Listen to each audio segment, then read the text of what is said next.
Bonsoir à toutes et à tous. Donc ce soir, avant de clôturer ce week-end, sous la pluie, hein, vous voyez que il fait pas très beau, hein, il y a un peu de la buée dans la voiture, mais ça va pas m'empêcher de vous exposer un sujet que j'ai choisi ce matin, sur lequel je voulais vous entretenir ce soir. Donc en cette fin d'après-midi, c'est peut-être pas le plus sympa, hein, mais il faut aussi intervenir, enfin parler de celui-là comme des autres. Et celui-là, je l'ai choisi ce matin en courant, j'étais bien, j'étais dans ma campagne. Et à un moment, il y a beaucoup de choses qui traversent l'esprit, beaucoup de thématiques. Et puis je me suis dit, tiens, je vais m'arrêter sur celle-là. Et celle que j'ai choisie pour ce soir, c'est la communication non violente. Pourquoi la communication non violente? Parce que notre société actuellement, elle est plutôt axée vers la communication très violente. Et pas forcément que dans la société, aussi au niveau familial, au niveau professionnel, au niveau couple et à notre niveau nous personnel, parce que souvent, cette communication violente, elle vient de nous au départ. Donc qu'est-ce qui fait que nous, on est justement dans cette démarche-là, qui n'est pas la meilleure, c'est qu'on a des colères qui sont enfouies au fond de nous et sur lesquelles on n'a pas travaillé. Et ces colères, au lieu de les identifier, de les comprendre, on les transmet aux autres. On les transmet aux autres par une communication qui est violente. Donc comment on pourrait interagir justement sur cette problématique? Ça serait que une fois qu'on a identifié nos colères, c'est de travailler sur nos propres colères. Et c'est là qu'est la clé. La clé de la communication non violente, c'est déjà d'identifier d'où viennent nos colères, pourquoi on a besoin de les exprimer de cette façon, et qu'est-ce qu'on pourrait encore une fois mettre en place pour que ces colères, on puisse les anéantir au fur et à mesure de notre quotidien.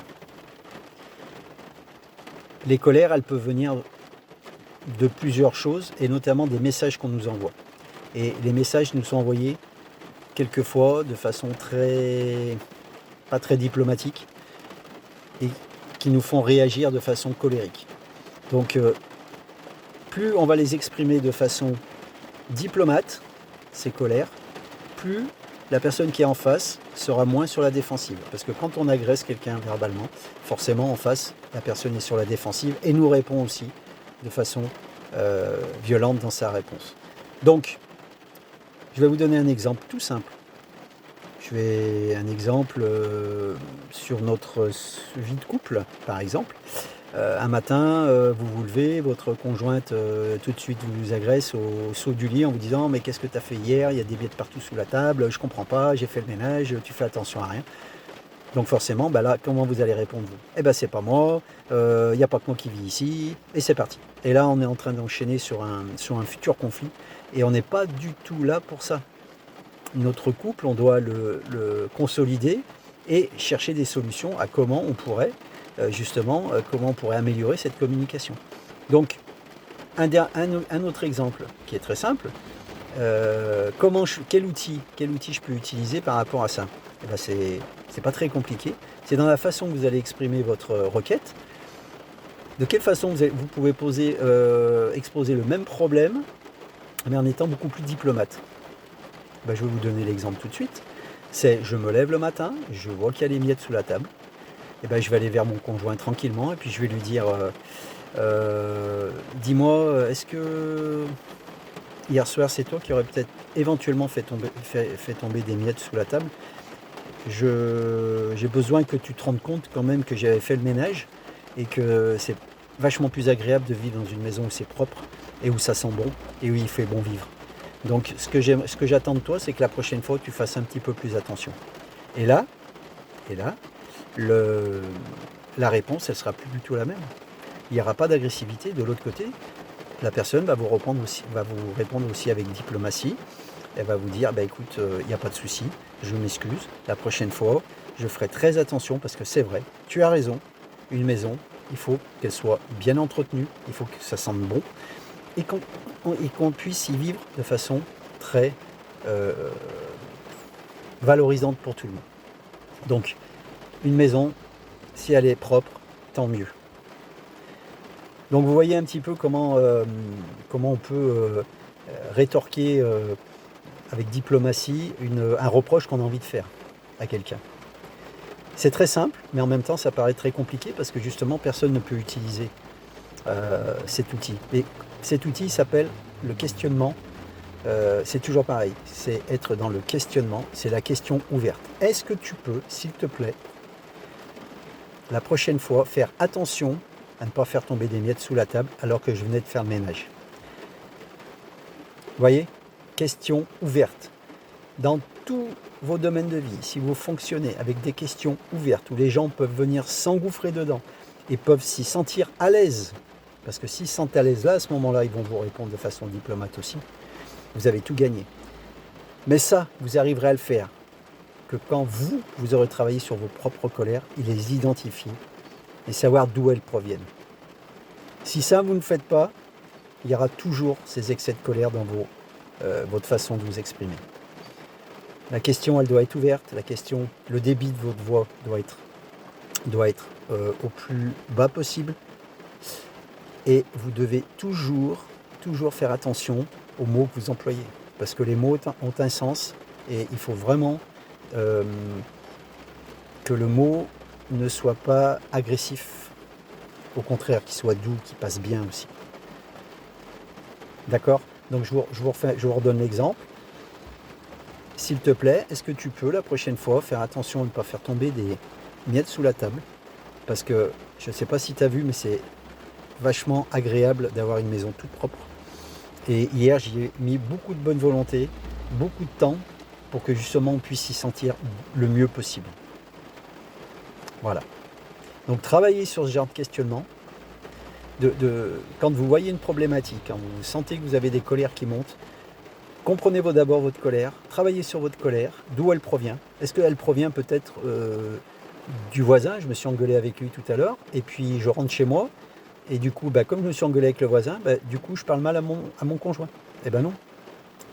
Votre conjoint était chez vous tranquillement, il n'a rien demandé. Hein. Il n'a rien demandé.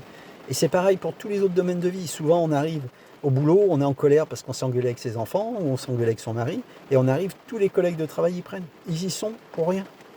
Ne vous en prenez pas à eux. Identifiez votre colère. Ok, ma colère, elle vient d'où? Elle vient du fait que je me sois engueulé avec mes enfants avant de partir. Donc, il va falloir que je règle ça avec eux. Mais mes collègues de travail, ils n'ont pas à subir aucunement mes sautes d'humeur parce que je me suis engueulé et mes colères viennent de quelqu'un d'autre. Vous êtes d'accord avec moi, hein? Je pense que vous êtes d'accord avec moi. Et c'est sûrement arrivé à toutes les personnes qui vont visionner cette petite vidéo. Donc voilà. Donc les outils, c'est très simple, comme d'habitude. C'est question ouverte, le débit le plus bas possible, le sens des mots, attention aux mots qui sont trop forts et qui font du mal. Et surtout, avant toute chose, identifier vos colères, d'où elles proviennent. Qu'est-ce que vous avez fait avant qui a fait que ces colères sont montées en vous? Quel message vous avez reçu? Et travaillez d'abord là-dessus, atténuez cette colère et après, une fois que ça s'est atténué, vous pourrez aller communiquer avec les gens que vous voulez de façon calme, ordonnée et sans méchanceté aucune. Communication non violente, c'est ça, c'est très simple. C'est j'identifie ma colère, d'où elle provient. Je n'ai pas à faire subir aux autres les colères que j'ai en moi. Et quand je m'exprime, il faut que je m'exprime de façon la plus diplomate possible, le débit de voix le plus calme possible, et une question qui soit ouverte pour que l'autre puisse s'engouffrer dedans et venir aussi répondre. D'accord? Voilà. Donc la communication non violente, c'est très simple. Attention à tous les messages de contrainte que vous recevez aussi. Depuis tout petit, depuis tout enfant, on a reçu des messages de contrainte. Et ces messages de contrainte, s'ils n'ont pas été évacués, ils ont toujours, en fonction de nous, faire remonter certaines colères, mais qui sont quelquefois liées aux messages qui nous ont été envoyés par nos parents. Donc vous voyez, des fois, ça peut redescendre très loin. C'est quelquefois même génétique. Donc la colère, il faut vraiment travailler dessus.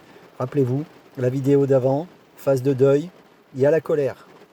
D'accord? C'est pour ça que je vous en parle aujourd'hui, de la colère. Parce que souvent, les colères, mal gérées, mal évacuées, vont faire que vous allez souvent, dans votre comportement, employer ces colères. Voilà. Donc, j'espère que j'ai été assez clair. Vous savez, j'ai donné mon adresse mail. Vous savez que si vous voulez creuser un petit peu plus, vous pouvez me contacter sans aucun problème. Donc, écoutez, je vous souhaite une excellente fin de week-end, un très bon début de semaine. Et maintenant, pensez dans la communication non violente ce que vous pouvez faire. Ok, si vous vous reconnaissez en tant que personne colérique, voilà, c'est très simple. Identifiez vos colères, comprenez-les. Les autres n'ont pas besoin de les recevoir parce que ce n'est pas de leur faute. Et soyez diplomate dans vos demandes. Questions ouvertes, débit bas, vocabulaire important, les mots qui ont du sens, mais du sens dans le sens toujours de la diplomatie et pas de la violence.